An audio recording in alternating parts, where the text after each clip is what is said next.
जीवमजीवं दवं जिणवरवसहेण चेडडीदिट्टम् देविन्दविन्दवन्दं वन्दे तं सर्वदा शिरसा। द्रव्य संग्रह जी ग्रंथ गाथा नंबर 7। और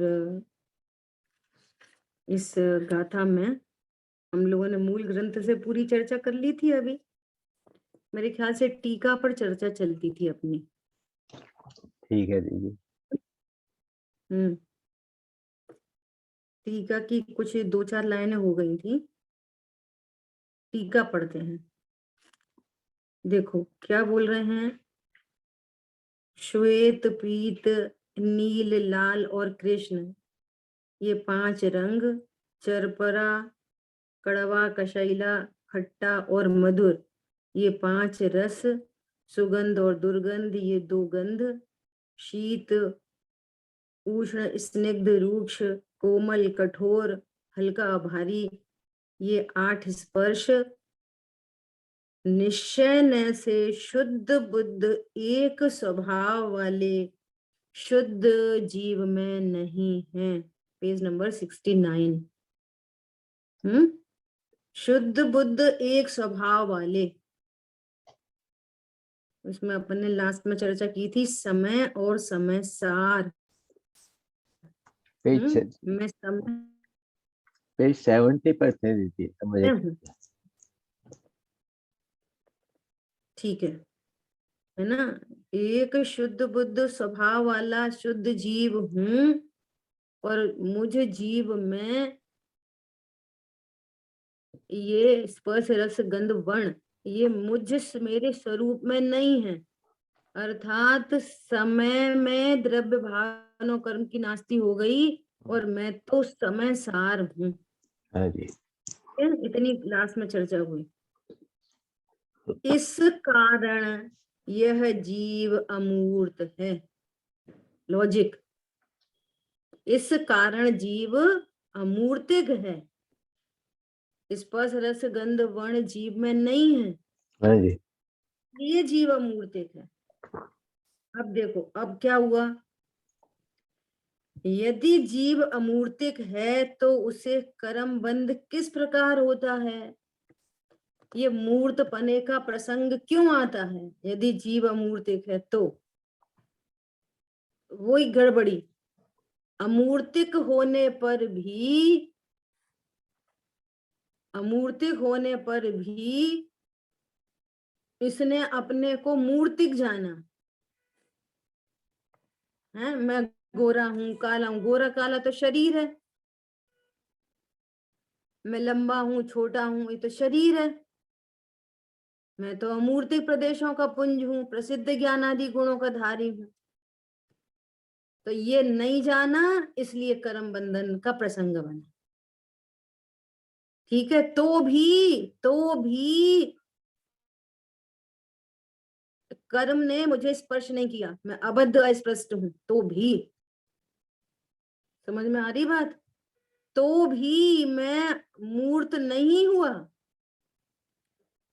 अज्ञानता हुई, अज्ञान भ्रांति हुई, वहां राग देश उत्पन्न हुए, वहां कर्म का संचय हुआ। तो अब जैसा कर्म का संचय वैसा उदय, उदय होने पर वैसा वैसा प्रकार का शरीर। ऐसा सब कंडीशन बनने पर भी जीव अमूर्तिक ही रहा, मूर्त नहीं हुआ। परंतु संयोग की अपेक्षा से उस अमूर्तिक जीव को मूर्तिक कहा जाता है। हाँ दीदी। ऐसा देखो क्या बोल रहे हैं। फिर अमूर्तिक को मूर्त कर्म बंधन कैसे हुआ। क्योंकि जीव अनुपचरित असद्भुत व्यवहार ने से मूर्त है। क्या बोला, किसने से जीव मूर्तिक है। बोलो। एक इंद्रिय, 2 इंद्रिय, 3 इंद्रिय, ऐसा नए से मूर्तिक है। व्यवहार, असद्भुत व्यवहार, असद्भुत, अब करेक्शन चाहिए। असद्भूत असद्भुत अनुचित उपचारित असद्भूत व्यवहार न से कहा जाता है। ये जो निश्चय और व्यवहार नए हैं, ये निरूपण में नए लगते हैं। ज्ञान में उस संबंधी विकल्प हो तो वो नए वचनात्मक होते हैं, ज्ञानात्मक होते हैं, वस्तु में नए नहीं होते। ऐसा नहीं है वस्तु निश्चय न से तो अमूर्तिक है और असद्भुत व्यवहार न से मूर्तिक है। तो जीव वस्तु दो प्रकार की हो गई, एक न से मूर्तिक और एक न से अमूर्तिक। हाँ जी। पॉइंट पकड़ना आया? बोलो समझ में आई कि नहीं बात? जीव कौन से न से एक इंद्रिय है? कौन से न से एक इंद्रिय है? अपन कौन से न से पंचेंद्रिय हैं? बोलो। नहीं, वस्तु को देखें तो हाँ, जीव है। संयोगी अपेक्षा से कहा जाता है नहीं? ये तो बात है समझने की बहुत जबरदस्त। कहा जाता। हमने बहुत स्वाध्याय कर ली और हमने नयों के नाम सीख लिए और नए का विषय भूत वस्तु समझ ली, प्रयोजन नहीं साधा। इसलिए अपन प्रयोजन तक की चर्चा की थी 8 नयों में।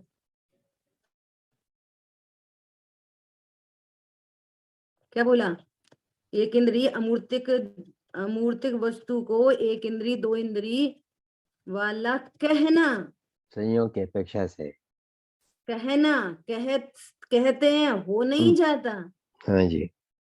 ये बहुत बार बार समझने जैसी बात है। और अपेक्षा भी समझने की है दीदी, किस अपेक्षा से हाँ कहा? हाँ, हो नहीं जाती वस्तु वैसी, ये हमेशा ख्याल में रखना। अनुपचरित असद्भुत व्यवहार न से मूर्त कहते हैं, ये लगा लेना है। अतः कर्म बंधन होता है। जीव मूर्त किस कारण से है? किस कारण से मूर्त है? किस कारण से कहा जाता है? कर्मों का कारण बता रहे हैं, कारण बता रहे हैं। क्योंकि अनंत ज्ञानादि की उपलब्धि जिसका लक्षण है, ऐसे मोक्ष से विलक्षण विपरीत लक्षण। मेरा स्वभाव क्या है कि मैं यदि अपने को अमूर्तिक ज्ञान पुंज जानूं, मैं अमूर्तिक प्रदेशों का पुंज प्रसिद्ध ज्ञानादि गुणों का धारी आत्मा हूं, तो फिर बंध नहीं होगा, मोक्ष होगा। क्या कहा? हाँ जी, स्वभाव को जाना फिर बंध नहीं होगा तो मोक्ष होगा। और इससे विलक्षण विपरीत लक्षण जानेंगे कि मैं तो गोरा हूं, काला हूं, है ना, मैं ज्ञान स्वरूप ही नहीं, मैं तो स्त्री हूं, पुरुष हूं, ऐसा जानेंगे तो बंद होगा। हाँ जी, समझ आ गई बात? हाँ दीदी। देखो क्या कह रहे हैं, अनंत ज्ञानादि की उपलब्धि जिसका लक्षण है, किसका लक्षण है? अनंत ज्ञानादि की उपलब्धि, मोक्ष का, छूटने का लक्षण है। कैसे छूटेंगे? कि अपने को अनंत ज्ञानादि जाना, हाँ, अमूर्तिक आत्मा जाना, अनंत ज्ञानादि वाला अमूर्तिक प्रदेशों का पुंज ऐसा आत्मा जाना, तो मोक्ष होगा, बंध नहीं होगा।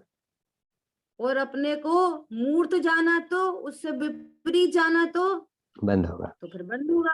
अनादि बंध के कारण जीव को मूर्तता का प्रसंग बनता है, मूर्त कहने का प्रसंग बनता है। बहुत ध्यान से सुनो, जीव मूर्त हो नहीं जाता।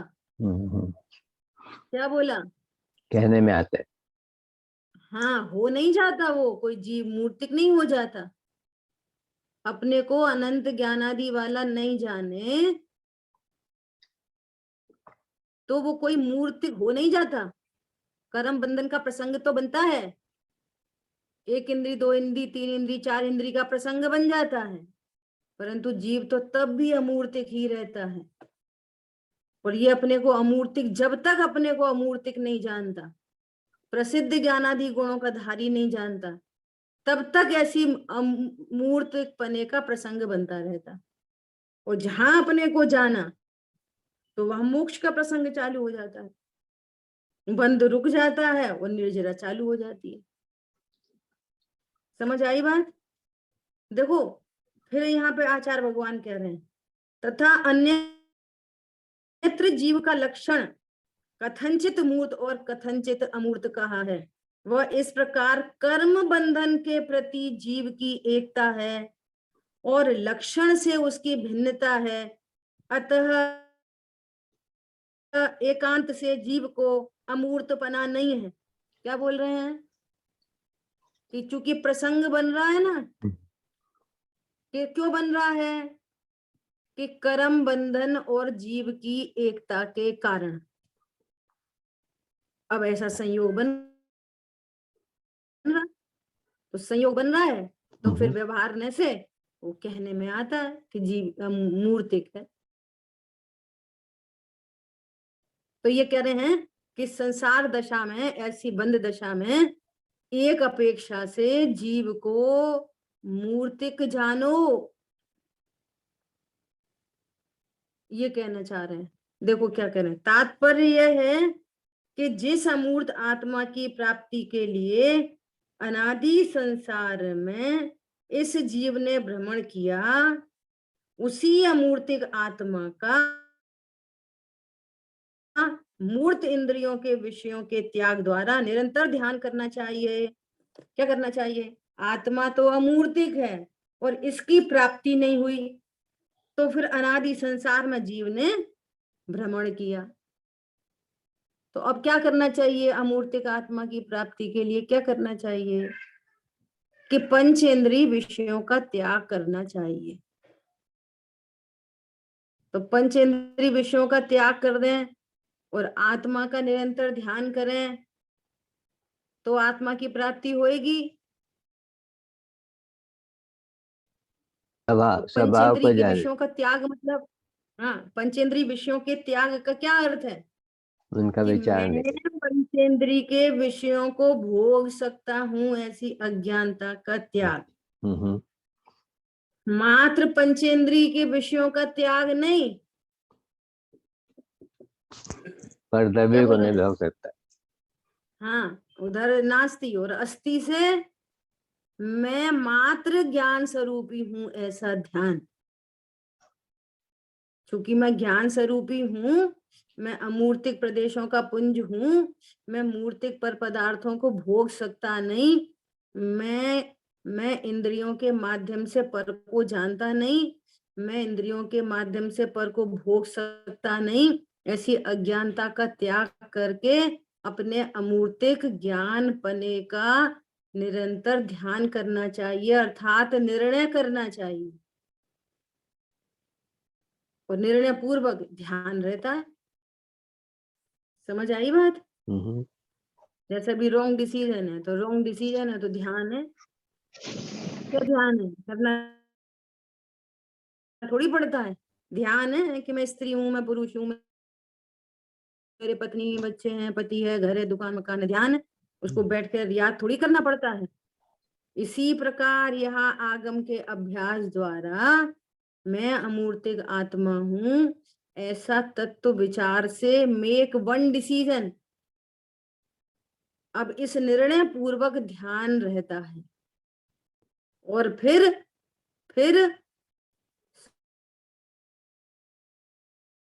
सामायिक आदि में उस ध्यान में निश्चय व्यवहार मोक्ष मार्ग की प्राप्ति होती है, वस्तु स्वरूप की प्राप्ति हो जाती है।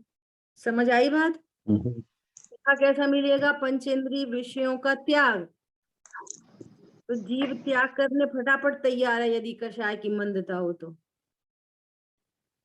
विषयों का त्याग सरल है और तत्व ज्ञान ये बहुत बड़ा पुरुषार्थ है। समझ आई बात? ये ठीक है। अभी देखो गुड्डेश्वर दीदी तो ऐसे जो कथनचित अमूर्तिक बोला वो निश्चय नहीं से बोला, फिर तो वहां ऐसे ही समझना ना कि जीव तो जीव ही है, बराबर, जीव तो जीव है, संसार दशा में माने अमूर्तिक लक्षण से भी ग्रहण करना है, वैसी बात नहीं है, जीव तो जीव है। हाँ बराबर, अभी अमूर्तिक पने की बात चल रही है ना, तो वहां से बात कर रहे हैं। अमूर्तिक जीव का लक्षण नहीं, हाँ जीव का लक्षण तो ज्ञान है, ज्ञान से ही बराबर। प्रसिद्धि होती है। देखो, और अब गुरुदेव श्री के प्रवचन से अपने को और बात ख्याल में आएगी। देखो, मतलब ये कथनचित शब्द लगा रहे हैं ना, उससे क्या क्या मतलब हल हो रहा है? उससे ये मतलब हो रहा है कि वर्तमान में जो पर्याय में संयोगी अवस्था बनी हुई है ना, उसका भी ज्ञान करना चाहिए, उसका ज्ञान होना हाँ चाहिए। बहुत बढ़िया दीदी।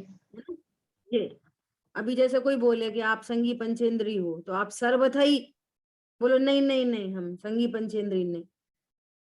तो भाई व्यवहार ने के जो कथन है वैसा मानना नहीं, लेकिन संयोग भेद विज्ञान के लिए ऐसी मान्यता नहीं, लेकिन ज्ञान में जो विषय बनता है उसकी स्वीकृति है। व्यवहार ने का क्या अर्थ है? वो जैसा कहे वैसा स्वीकार है, पर ऐसी वस्तु है ऐसा हम मानेंगे नहीं। कहने की छूट है, मानने की मनाही है, मानना नहीं वैसा। ठीक है, ऐसा देखो, अब आत्मा अमूर्त है उसका वर्णन करते हैं।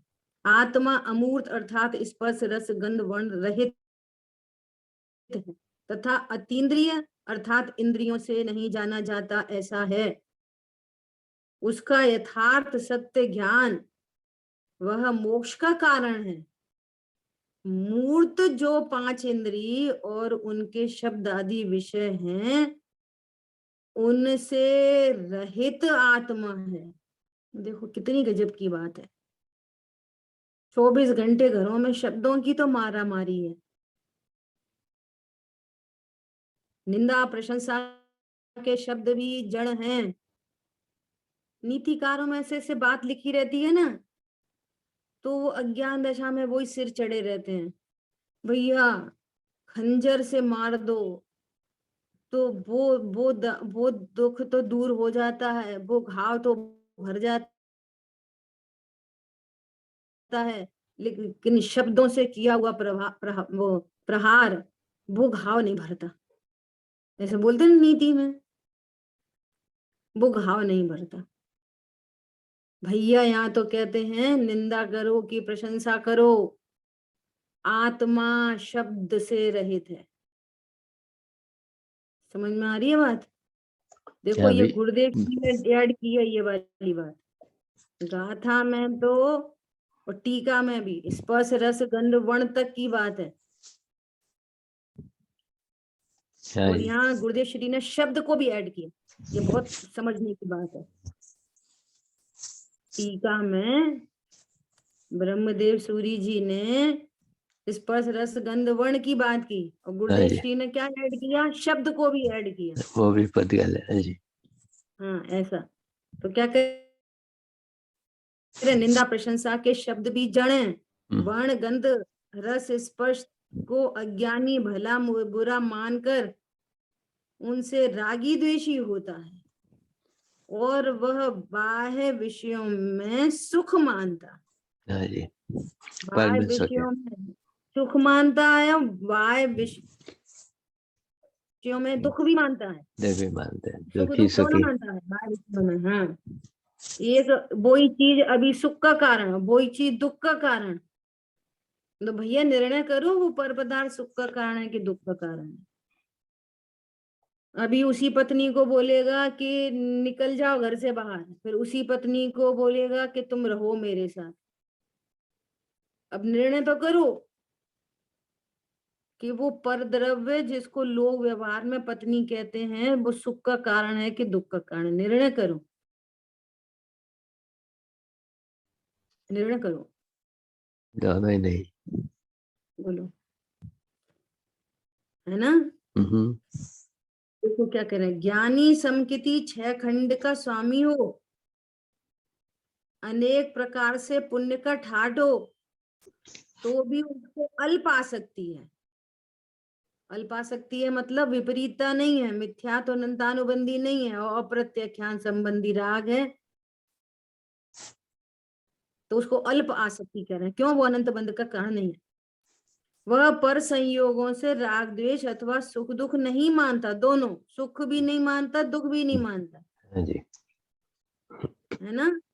मान्यता में नहीं है। मेरी शांति और सुख मेरे अतीन्द्रिय ज्ञानानंद स्वभाव में है, ऐसी मान्यता होने से उसको विषयों में जरा भी रुचि नहीं है, नहीं सकता। पता चल गई ये स्वयं सुख रहित सुख नहीं का मरम, इनमें सुख दुख नाम का गुण ही नहीं है। हाँ जी। तो वो असली बात पता चल गई तो उनके प्रति उत्साह छूट गया। ऐसा ज्ञानी की दृष्टि मन इंद्रियों से पार पूर्णानंद चैतन्य पर है, वह स्वभाव को कभी नहीं छोड़ता।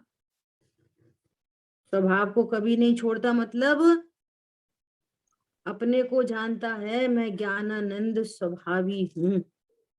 अस्थि से संयोग के कारण से आसक्ति नहीं मानता।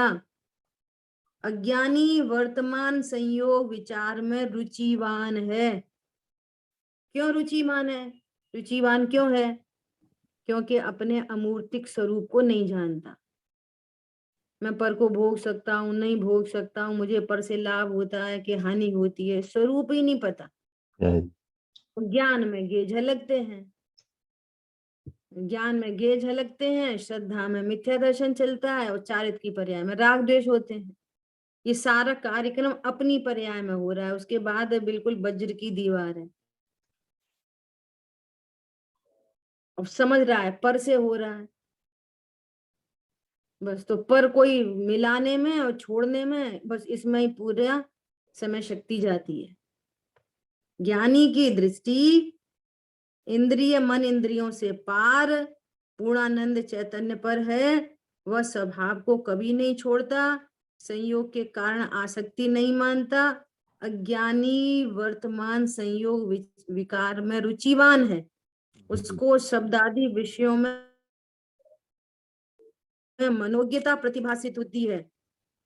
शब्द आदि विषयों में मतलब पूरे पंचेंद्रिय के विषयों में मनोज्ञता और अमनोज्ञता दोनों प्रतिभासित होती है। उसमें वह समर्पित हो जाता है, जड़ पर झुक झुक जाता चेतन। हाँ जी। उसको पता नहीं है मैं चेतन हूं, चैतन्य आदि मेरे गुण हैं और चेतना पर्याय, बस। मेरा कौन कौन है? मैं चेतन द्रव्य, अब मेरे गुण। चैतन्य आदि और चेतना पर्याय। तो वह संवर अधिकार चल रहा है। क्या कह रहे हैं कि आत्मा में तो सिर्फ जानन क्रिया जानन क्रिया जानन क्रिया जानन क्रिया है। अभी यहाँ पे 4 क्रियाएं हो रही हैं अभी यहाँ पे एट अ टाइम। एक तो ये शब्द की भाषा वर्गणा की क्रिया, और ये होठ दंतालु हिल रहे हैं, उंगली हिल रही है, ये जड़ की क्रिया। और यहीं पे मैं बोलूं बोलूं बोलूं ऐसे आश्रय भाव की क्रिया, और इसी समय जानन क्रिया। अब इन 4 क्रियाओं में मेरी क्रिया कौन सी है? बोलो। जानन क्रिया। जी। जानन क्रिया है। अब आचार्य भगवान कह रहे हैं जानन क्रिया के आधार से है, ज्ञान ज्ञान के आधार से है, और क्रोधादि परिणाम शरीर की क्रिया या नो कर्म की क्रिया वे सब अपने अपने आधार से हैं। मेरा उनके साथ कोई आधार आधेय संबंध नहीं। क्या बोला? इसलिए पर्याय में भी मैं कैसा हूं? मेरी जानन क्रिया में वे सब नो कर्म द्रव्य कर्म भाव कर्म जानने में तो आते हैं, उन जैसा नहीं होता मैं। परंतु वे मुझ में नहीं आते, मैं उनमें नहीं चला जाता। ऐसा होने से पर्याय भी कैसी है? पर है, पर्याय भी कैसी है? बोलो। पर है पर्याय भी, मेरी नहीं है। अभी बात ये चल रही है कि मैं पर्याय में भी कैसा हूँ, अशुद्ध हूँ, शुद्ध हूँ, कम, कैसा हूँ मैं? शुद्ध हूँ पर्याय में भी। बोलो। जब पर्याय में द्रव्य कर्म, भाव कर्म, नो कर्म पर्याय में भी नहीं आते, द्रव्य स्वभाव की तो बात क्या करूं। ज्ञान उनको जान रहा है, लेकिन ज्ञान उन रूप नहीं होता और वे ज्ञान में नहीं आ जाते। आंख गोबर को देखती है तो आंख अशुद्ध हो जाती है कि नहीं? नहीं, कभी नहीं। आप घर आके आंख को धोते हो, क्लीन करते हो, साफ करते हो, शुद्ध करते हो कि नहीं? जरूरत नहीं है। बोलो, क्यों नहीं करते? उसने शुद्ध, गोबर को देखा, शुद्ध हो ही नहीं हुआ है, गोबर नहीं आया। देखा, बोलो, देखती तो है आंख, लेकिन जिसको देखती है उस रूप नहीं हो जाती और वो उसमें आता नहीं जाता नहीं। बोलो, कितनी इंपॉर्टेंट बात है। समझ में आ रही है बात? पर्याय में भी कैसा हूं मैं? जानन क्रिया मेरी क्रिया है, क्रोधादि क्रिया मेरी क्रिया नहीं है। और तुम क्रोध की क्रिया को अपना जानकर बोलते हो कि मैं पर्याय में पामर हूं, अशुचि हूं, अशुद्ध हूं। आचार्य भगवान कह रहे जानन क्रिया तुम्हारी पर्याय है। कह रहे ज्ञान और क्रोध दो भिन्न भिन्न वस्तुएं हैं। क्रोध अपवित्र है, अशुचि है। ज्ञान थोड़ी अपवित्र अशुचि है। उसको, क्रोध को जानने वाला ज्ञान भी शुचि है। क्रोध झलक रहा है ज्ञान में भरपूर तरीके से, झलक रहा है, ज्ञान जान रहा है, कर नहीं रहा। क्या बोला? ज्ञान में क्रोध झलक रहा है, ज्ञान क्रोध को कर नहीं रहा। ये गजब की बात है। सुबह एक ऐसी भजन याद आ गया। क्या? देखा जब अपने अंतर में कुछ और नहीं, भगवान हूं मैं, पर्याय भले ही पामर हो, अंतर में प्रभुता वान हूं मैं। पर्याय भले ही, बोलो, अभी क्या चर्चा चल गई? पर्याय में कैसा हूं? शुद्ध हूँ। शुद्ध हूँ, पामर नहीं। ये पॉइंट। वो होंगी पर्याय पामर। पर्याय में भी शुद्ध हूं मैं, अंतर में प्रभुतावान हूं मैं। देखा जब अपने अंतर में, भगवान कह रहे हैं कि तुम्हारी जानन क्रिया है, और जानन क्रिया पर गेयों में नहीं जाती और पर गे जानन क्रिया में नहीं आते। जब आने जाने का ही मामला नहीं है, अनटच, इफेक्टलेस, फुल्ली सेफ हूं, तो पर्याय में भी शुद्ध हूं कि अशुद्ध हूं? शुद्ध हूँ। ये निश्चय का अभ्यास है। अब दिखा रहे हैं पर्याय जानन क्रिया और आप देख रहे हो शरीर की क्रिया, तो जरूर तुम्हारे को मिथ्यात्व बना रहेगा। जहां दिखा रहे हैं ना भगवान, उधर देखो। पर्याय के नाम से क्या पर्याय, कौन सी पर्याय मेरी है? जो मुझे प्रसिद्ध करे वो मेरी पर्याय है। ऐसा बोल सकते हो अंधेरा सूर्य की पर्याय है? बोल सकते हो? नहीं, बहुत सुंदर। नहीं, कभी नहीं। सूर्य की पर्याय तो प्रकाश है। सूर्य की पर्याय तो प्रकाश है। और जहां सूर्य नहीं और वहां अंधेरा हो तो तुम बोलो कि अंधेरे का कारण सूर्य है, बोलो। नहीं हो सकता कभी। जो पर्याय स्वरूप से विमुख हैं वे पर्याय पामर हैं, बुरे हैं, वो मैं थोड़ी हूं। अद्भुत बात है ये, भेद विज्ञान है ये, है ना। क्या हाँ बोल जी। रहे हैं यहाँ पे? उसको शब्दादि विषयों में मनोज्ञता प्रतिभासित होती है, उसमें वो समर्पित हो जाता है और पर से राग द्वेष लाभ हानि मानता है। तो ये बार बार चर्चा आती है ना, पर से राग द्वेष और लाभ हानि। बोलो। कर्म जड़ है, उसका उदय होने से, उसका निमित्तपना अज्ञानी की दृष्टि में होने से, मूर्तपने की प्रतीति होने से, अज्ञानी को, सुनो सुनो सुनो, अज्ञानी को व्यवहारने से मूर्तिक कहा है। आ गई बात? हम कह रहे हैं कि नहीं, निश्चय से तो है ना आत्मा अमूर्तिक है और व्यवहारने से मूर्तिक है। Is it right? बोलो। नहीं, अपेक्षा अपेक्षा बतानी पड़ेगी। कहा जाता, अब बतानी नहीं पड़ेगी, कहा जाता है, कहा जाता है। कहा जाता है।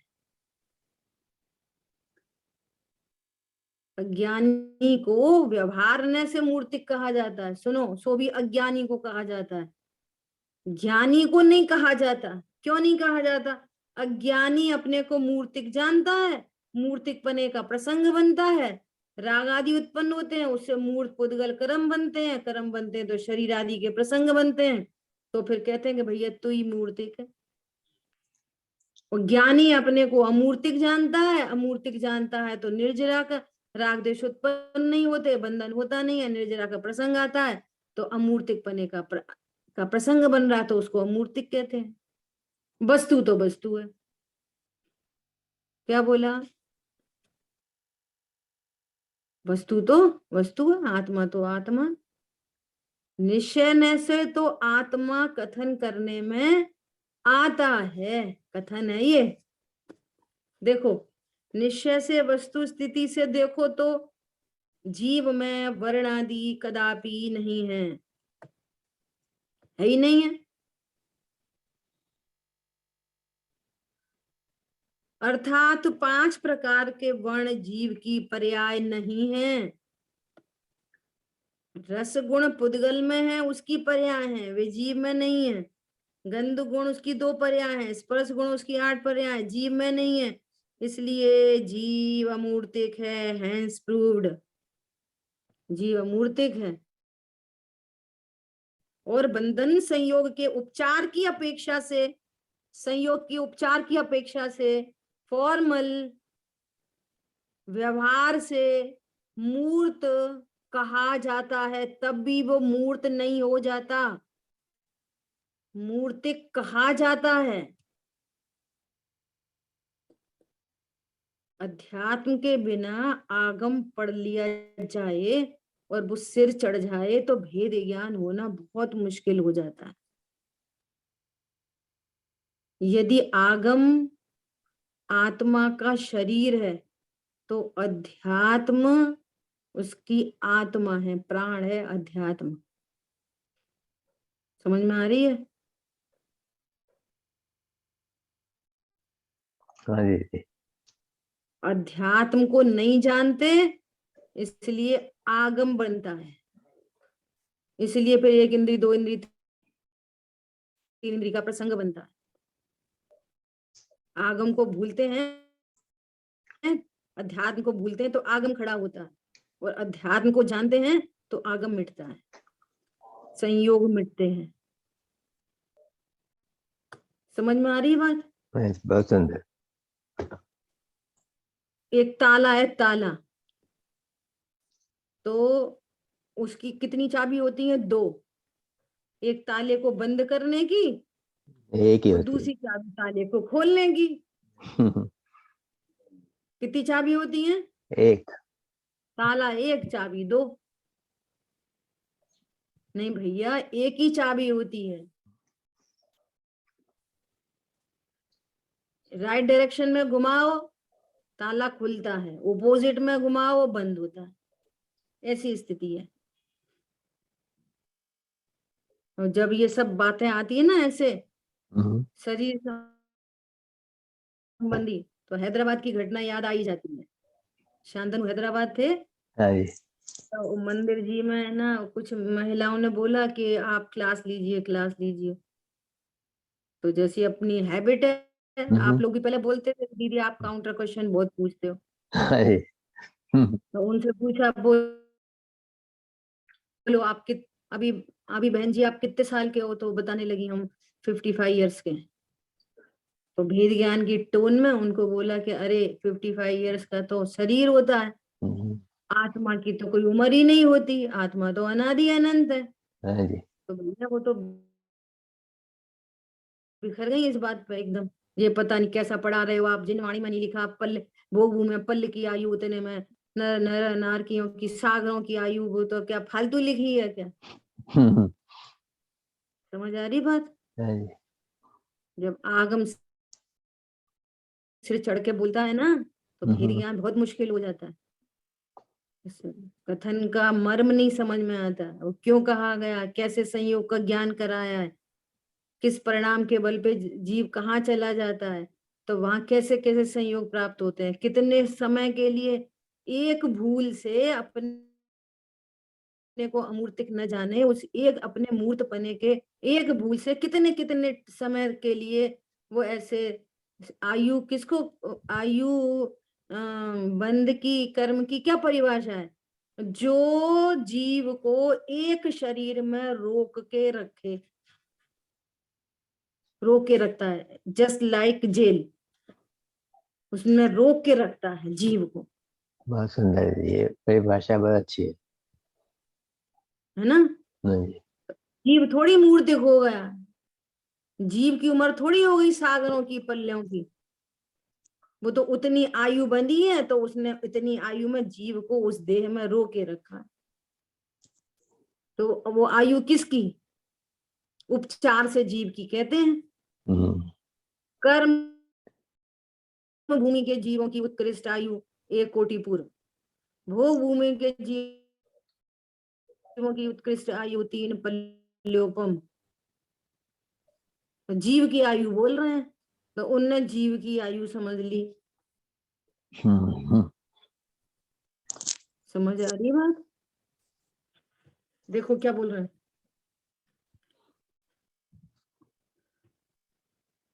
ज्ञानी को व्यवहारने से मूर्तिक कहा जाता है, निश्चय से तो आत्मा कथन करने में आता है। निश्चय से वस्तु स्थिति से देखो तो जीव में वर्णादि नहीं, अर्थात 5 प्रकार की वर्ण जीव की पर्याय नहीं। ये वाली बात हो गई। हाँ जी। रस गुण पुद्गल में है, उसकी पर्याय है, वह जीव में नहीं। गंध गुण और उसकी 2 पर्याय, स्पर्श गुण 8 पर्याय, जीव में नहीं। इसलिए जीव अमूर्त है, और बंधन संयोग के उपचार की अपेक्षा से व्यवहार से जीव मूर्त कहा जाता है। व्यवहार से जीव को मूर्तिक कहते हैं, कहा जाता है। जीव कभी मूर्तिक नहीं होता, संयोग का ज्ञान कराया गया है। उस ही काल में शुद्ध निश्चय से शुद्ध बुद्ध एक स्वभावधारी जो शुद्ध जीव है, वर्ण रस गंध स्पर्श उनके नहीं है। व्यवहार से भी जीव देखो कितनी गजब की बात कर रहे हैं, है ना? चर्चा हुई गई। व्यवहार से भी जीव मूर्त नहीं होता, कहा जाता है बस। हाँ, अपनी स्टार्टिंग इधर से हुई थी। व्यवहार से भी जीव मूर्त नहीं होता, कहा जाता है, कहने में आता है। फिर तुमको जिनवाणी पढ़ते हुए भी मिथ्यात्व का प्रसंग बना रहेगा,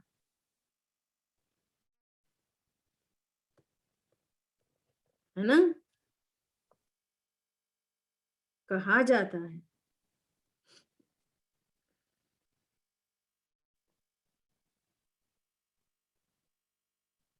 क्या बोल रहे हैं?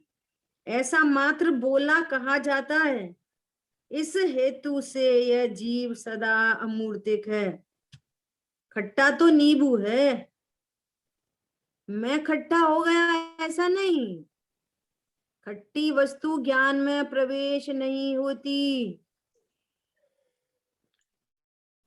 अनिला बहन का बहुत दिन पहले प्रश्न था ना कि वस्तु ज्ञान में नहीं आती, अड़तो न थी।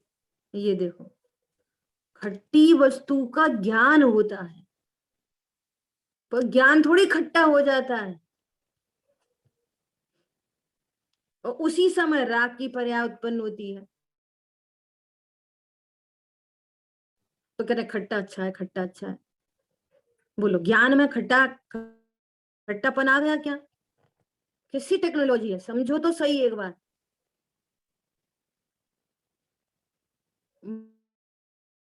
मैंने नींबू को नहीं चखा। क्या बोल रहे हैं? स्वाद का ज्ञान हुआ बस। एग्जैक्टली नींबू को नहीं चखा, सचमुच में नींबू नहीं चखा। वो शरीर की क्रिया हो रही है पूरी। वो नींबू को ऐसा 2 पीस किए, फिर उसको निचोड़ा, फिर कुछ इधर तक गया रसना इंद्री तक। तो ये तो टोटल जड़ की क्रीड़ा है। अब उस नींबू संबंधी ज्ञान हो रहा है, और उसी समय चारित्र की एक पर्याय उत्पन्न हो रही है। और मैं तो अमूर्तिक प्रदेशों का पुंज, प्रसिद्ध ज्ञान आदि गुणों का धारी, इस साइड में द्रव्य गुण पर्याय से जानो। और वो मूर्तिक पदार्थ है, और मूर्तिक अमूर्तिक को छू नहीं सकता। और उस नींबू का ज्ञान हो रहा है, और उसी समय राग की उत्पत्ति हो रही है। तो वो क्या समझ रहा है कि मैंने नींबू को चखा है। नींबू को नहीं चखा, नींबू का ज्ञान हुआ है, पर द्रव्य को नहीं चखा। ज्ञान की ऐसी सामर्थ्य है, वो सबको जानता है। जानना मेरा काम है, पर पदार्थ को चखना वखना नहीं। पर पदार्थ मेरे ज्ञान में पे, जैसे आंख में पर नींबू को आंख ने चखा कि नहीं? बोलो, आंख में भी नींबू का ज्ञान हुआ, और स्वरूप पता है ना, तो उसका भाव